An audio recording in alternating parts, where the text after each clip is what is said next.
How are we doing, everyone? Welcome into the SFS channel. My name is Gavin. Today we've got our game picks as well as some other action going on for NFL Week 7. I'll be going over my top picks against the spread that I've went ahead and made for myself this week. I'll be going over my ThriveFantasy lineup for Thursday Night Football between the Cleveland Browns and the Denver Broncos.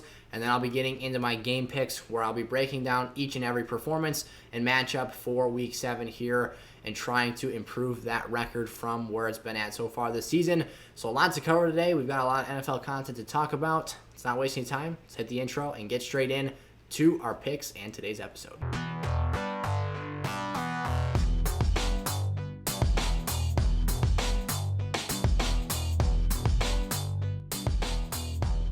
All right, we're going to get today's video started with our 5 picks against the spread. Then we'll get into that ThriveFantasy lineup. And then after that, we'll get into the game picks here and finish the episode out strong. So, as always, we have to do the disclaimer in case those of you who might be tuning in to this episode for the first time are new around here to the channel. If that's you, you should click that subscribe button, turn the bell on so you're never late for an episode. Before you get on me about my overall record, we didn't play this until week 4 was the first week that we did this. So the NFL Game Picker website does not care. They gave us and made us start with an 0-48 record to start the season. So in the meantime, we have been 35-11. Our picks were 10-4 last week, 4 straight bets. So obviously, if you were going to put money on this, these would be my money line picks here for Week 7 action. So we'll dive into those in just a second. But the lines may have changed since the time I made these picks. I do them usually right after Sunday because I want the least amount of time for the sports books to adjust their lines for the games I like. There again this week, I was super excited. What was it, week 5, about a bunch of the lines we had, and I had a super profitable week. I went 4 or 5 on my picks there. Last week was okay. Wasn't too overly excited about any of them. This week here, though, this is what I've got for you. I picked the New England Patriots versus the New York Jets at home, favored by a touchdown and the extra point, so giving me -7 here for the Pats. They won 25-6 on the road against the Jets in Week 2 in the first matchup. This time, Zach Wilson, the rookie quarterback, has to go on the road at Bill Belichick and take on this Patriots roster. Now, neither of these are great teams, but Bill Belichick does know how to confuse and make it very difficult for a young QB to understand what's going on in the field. I'll take Zach Wilson, turn that football over a lot of times. Mac Jones has also taken some strides. He almost went the distance with Dak Prescott last week. It was an impressive enough game for me to like the Pats, even when being favored by 7 points. I'll take Carolina on the road at the Giants to win. They're favored -3 right now. So again, the Panthers are favored on the road here. But I think the Giants are so bad of a football team that you can take the fact that they're given the points here. They're also injury decimated. They're missing a lot of skilled players. That offense is a lot less dynamic than it could be if they're at full strength. And although the Panthers have their own injuries on their defense, I think they can step up to the plate here, produce enough offensively, and win this one by more than a field goal. Kansas City at Tennessee, I'll take the Titans +5.5. So my first dog here for Week 7. I like the fact that the Titans were able to, at home, defend their field against the Buffalo Bills. Now, Josh Allen probably 99 times out of 100 gets that first down. The one time he doesn't, Titans win it, baby. So if you're talking about a team, the Bills that absolutely trashed the Chiefs, this is kind of some, you see this logic on like NFL meme pages where they're like, this is one I saw last week. It was fantastic. The Titans beat the Bills and the Jets beat the Titans. Therefore, the Jets are the best team in the National Football League. We're not going to quite go that far this time, but we do have the fact that the Titans beat the Bills beat the Chiefs. You give me 5.5 points at home here for the Titans. I think I like Tennessee as the underdogs here in this matchup. Colts at San Fran. I think I'll take the visiting Colts +4 right now. San Francisco's got a lot of injuries. They're potentially going back and pivoting towards Jimmy Garoppolo, who says he's feeling healthy, feeling good. I don't know if that's in the best interest of this team now. Now, Trey Lance was struggling ahead of that bye week. They just are coming off a rest now, and you'd expect a well-coached Kyle Shanahan 49ers team to defend home field and play a good game. But the Colts are coming off of 2 very emotional games, I would say. Against the Baltimore Ravens, they blew that huge lead on Monday Night Football. They come out, they respond, they answer, and crush the Houston Texans this past week. I think that momentum carries over a little bit here and gives them some inserted energy and extra gas to win this football game on the road. Again, San Francisco's defense is pretty banged up. Jonathan Taylor's one of the hottest running backs in the National Football League right now. The running game will travel on a week-to-week basis, even on the road here. If Carson Wentz can limit his turnovers and keep those down, I think they not only have a chance to cover, but also a chance to win this football game outright. And then I'll take the Houston Texans on the road at Arizona. This one's just for the heck of it, just for fun. You're giving me 17.5 points here. This is maybe one of the worst teams in the league playing the Arizona Cardinals. But at least I have some logic here. The Jaguars played a tight game against the Arizona Cardinals. Now, the Texans, this is some more of that great fan logic here. You've got the Houston Texans blew the brakes off the Jags. The Jags played the Cardinals close. I'll take my 17.5 point underdogs. No chance the Houston Texans win this game, but they might just be able to cover with that freakish amount of points. So that's where I'm headed with my game picks this week. But as always, guys, bet at your own risk. These were choices I made for myself, and we don't want to be responsible for others out there losing cash in their pockets. But here with Thrive Fantasy, my lineup, you can compete against me and try and win some more. So here's my lineup for week 7. All right, so at the time of recording this episode, there's a great opportunity on Thrive to actually have a very, very safe bet for Thursday night's game here. You've got yourself the entry into this matchup, but they haven't yet updated their players. There's been a lot of people ruled out, including Baker Mayfield and Nick Chubb, who are still currently in the player prop section at the over or unders. So clearly, if they're not going to be playing, you can pick the easy under here. And barring some cancellation of this contest, this should be a very good opportunity to at least make some cash. But with that being said, go check out Thrive Fantasy. The link to their website, they've got an app for mobile devices, is in the description of today's video. And when you sign up as a new user and deposit $10 or more all the way up to $100, using promo code SIZZLE, SIZZLE, you'll get an instant 100% deposit match bonus for using that promo code and becoming a new member on their platform. I like Thrive. Their games are pretty fun. You're sitting next to the TV watching the games and rooting for your players or cheering against them if you pick the under here. It's a fun experience, and again, you can go out here, compete for some cash, and see if you can beat my lineup every week. So here is the picks for me this week. I've got Teddy B over 243.5 passing yards, over 24.5 completions. I think that Browns defense is pretty battered right now. They should have their way. I'll take Melvin Gordon, MG3, to get over 48.5 rushing yards. I think that's very doable for him. I was going to take the over on the touchdowns as well, but I didn't quite get enough points for my liking. I'll take Courtland Sutton, the big-bodied wide receiver. He is an alpha out there to go over 60 or get 66 or more receiving yards. I think that's very, very doable for him. I'll take Noah Fant over 45.5 as well. I think that this Cleveland defense is very exploitable right now. I'll take a gamble. You're giving me 120 points if I correctly guess the over for Noah Fant in the touchdown department. I think he can find the end zone at least once. Brandon McManus, maybe the Broncos can't cash in on all of their scoring drives for 6. Maybe 2 field goals here, over 5.5 points. I'll take that one as well. And then these ones are easy. You give me Baker Mayfield and Nick Chubb, 4 scenarios. I'll take the under on every single one of them.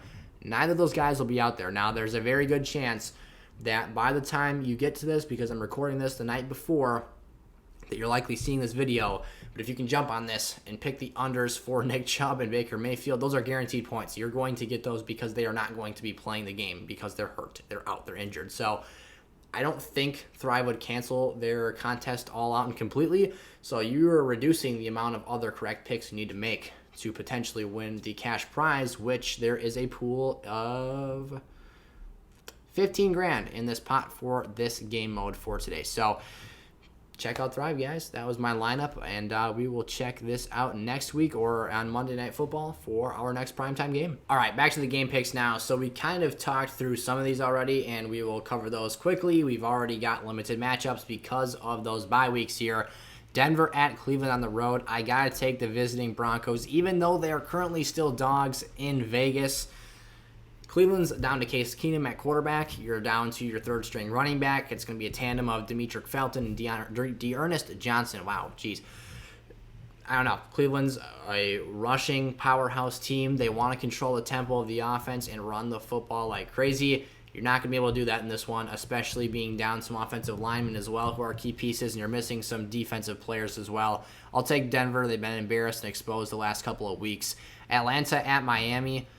I think I'll take the visiting Falcons off a bye week here. They have really been struggling down in Miami, even with Tua's resurgence and re-entrance into the lineup last week. They couldn't get the job done in London against the Jaguars. They picked up their first win and now have equal records down in the state of Florida. So I'll take the Falcons here. I think they're a little bit of a better team in this one. You get Calvin Ridley back from personal leave, and I think that can play a big difference in this matchup. I like my Falcons here not my Falcons, but I like the Falcons here in Week 7. Panthers at the Giants. I talked about this one. I bet the Panthers -3. I'll take them on the road there to win outright. Cincinnati at Baltimore. Cincinnati's been impressive. I'll take the Ravens and Lamar Jackson, the more dynamic offensive player, an all-around team. They've been getting the job done despite however many injuries they have on a week-to-week basis. IR player after IR player. It doesn't matter. This is the most well-coached team from top to bottom in the league. John Harbaugh and that staff do such a good job of preparing players on a week-to-week basis for what their intended purpose and job is to do out there on the field. Cincinnati has got something brewing there. They've got something good coming together, but this team doesn't quite have the juice, the firepower, and the defensive strength that the Ravens have, especially with Baltimore being at home. I'll take them here. Kansas City at Tennessee. I feel like I need to pick an upset here because, using the logical decision, there is an upset every week. I might come back to this one, actually. I want to pick Tennessee. I picked them as the dogs plus 5.5 points at home against Kansas City. It might be a bit unlikely that they beat two top AFC teams on back-to-back weeks. I don't know if Tennessee quite has the guts to do that, but it would be interesting here. Now, their weakness is the back end, which is Kansas City's offensive strength, is passing downfield. So a lot of things to consider. Derrick Henry had a wild game as well. That contributed. We will take the Patriots for sure, -7 against the Jets at home. That's an easy one for me. Detroit at the Rams. I'm taking LA every single time in this matchup. I forget what the line was. Here, I'll look at it really quick if I can stall out enough time. The line was absolutely ridiculous for like 3 teams this week. Chicago was plus 12.5 against Tampa Bay. That was a crazy line. They gave let's see if I can find it here very quickly. 17.5 for the Cardinals. Okay, it's down to 15 now for the Lions. So the Lions are getting 15 points at Los Angeles this week. That's a crazy marker to be at. Washington at Green Bay, I'll take the Packers. I'm still deciding and making up my mind. I went back and forth with that Tennessee-Kansas City game all week. So Washington at Green Bay. Right now, the Washington football team, offense and defense, has been a bust. The Packers have at least been a balanced offense, and their defense has produced well enough. Despite the injuries they've had guys step up and do just enough on a weekly basis to get the job done. They're not an elite team defensively. Their offense is a little bit dependent on Devontae Adams in the passing game right now. But at the end of the day, they've still got Aaron Rodgers. And when this Washington defense is so harshly underperforming, you have to expect that the superlative, which was the Washington pass rush last year, now not being such a factor, this should clearly be at home for Green Bay, a win that they're able to pick up regardless of what the margin is. Didn't really break down the Detroit Lions and Los Angeles Rams game too much, so I'll do that quickly here just so we don't breeze over that too lightly. But the wheels are falling off the wagon in Detroit. LA is too good of an overall football team. The roster is elite. They're well coached by Sean McVay. They are more than well coached, I should say. They are greatly coached by McVay's offense. Stafford, Kupp, Woods, Henderson, Higbee. It's too much to contain for this Lions defense. And then you look at the offensive side of the ball. Jared Goff in his homecoming here.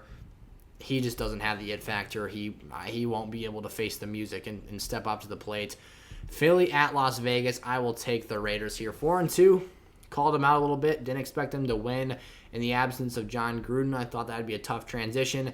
Derek Carr stepped up, played a great football game. Philadelphia is a very good team for Jalen Hurts to be a fantasy producer, but he doesn't produce too many wins in the W column. I'll take the Raiders every time. They don't really take the football away at an elite clip, but what they do is just enough, and they have a high-flying offense, or at least an offense that can be productive enough to get the job done. I think they should be able to best the Eagles in this one. Despite Chicago's Miraculous win last year. I will take the Tampa Bay Buccaneers at home to beat them. I think Justin Fields, being a young quarterback, makes this an incredibly tough ask for this team to get a win on the road here. Their passing offense has not come together yet. They've been very, very underwhelming in that side of things. The run game will probably be a non-factor because of how good Tampa's front seven is. That's something that's not going to go well for the Bears. Easy pick for the Buccaneers to put the Bears back under 500. Arizona extends the win streak to 7-0 against the Texans. Now, I did take Houston plus 17.5. Like I said, simple as the points. You give me all, Arizona, for me to lose that bet, has to win by 18. Are they capable of winning by 30? Yeah, they are. But we'll see. Lowish risk, higher potential reward and payout if they are able to cover that.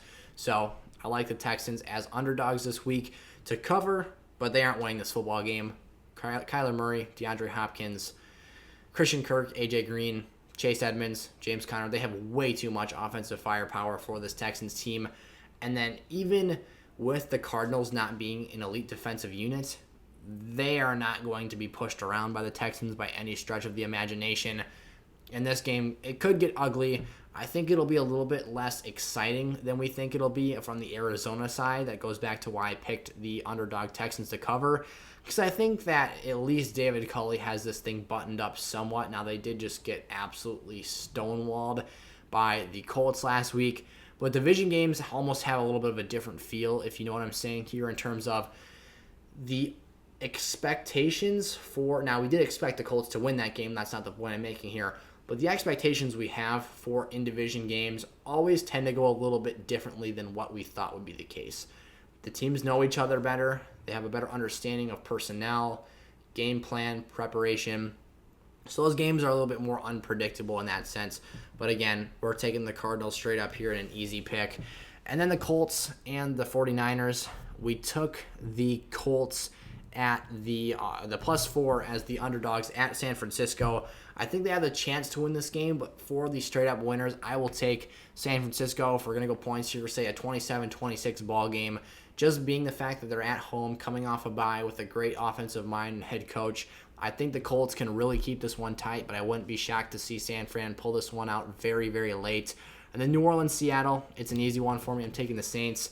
Even though Jameis has his struggles, his deficiencies, his imperfections, that's something that I think when you look at Geno Smith on the other side of the ball, how much more productivity are you expecting him to have in contrast to Jameis Winston, who at least has the stones to throw the ball downfield and take some risks and gamble the football? Geno Smith's not going to do that. The entire passing game last week was dink and dunk to the running back out of the backfield. So that's where we're headed here. We've got that one pick yet to make. I'm feeling like I've just got this gut feeling about Tennessee this week. We'll see, was this the fateful incorrect choice, or was this the week or the decision that made it a great week for me? I'll take the Titans, baby. My +5.5. We took them as the dogs in our 5 picks for this week. I'll take them again here as the straight up winners against the Chiefs. Rolling the dice. This one could go either way. I can only see a world where Tennessee wins this game close. I can see a world where Kansas City wins on the last drive. I can also see a world where Kansas City wins in a blowout. But I'm sticking with the Titans here. King Henry, he got his revenge against the Bills, who blew them out last season. Now we'll see if he can do it against the Chiefs this year. All right, those are my Week 7 game picks against the spread, and our Thrive Fantasy lineup for Thursday Night Football. Here in Week 7, NFL action. Thank you all so much for tuning into today's video. Go check out the links in the description of today's episode and check out some of the awesome features we've got here on the channel, including SFS Gold. That's more fancy football-minded stuff. But depending on if you are a just reoccurring viewer, watch all the segments here on the channel, or if you're someone new tuning in for the first time, we've got a lot of stuff to offer this NFL season, from fantasy sports to game picks, all that great stuff. We're just football fans, sports fans, and we love watching it every single week, every single day it's on, and we are just trying to make a living out of it. So we appreciate each and every single one of you for tuning into today's episode. Click that subscribe button and turn the bell on to support the brand, the channel, and keep this community growing, man. We'll see you guys next time. Peace out.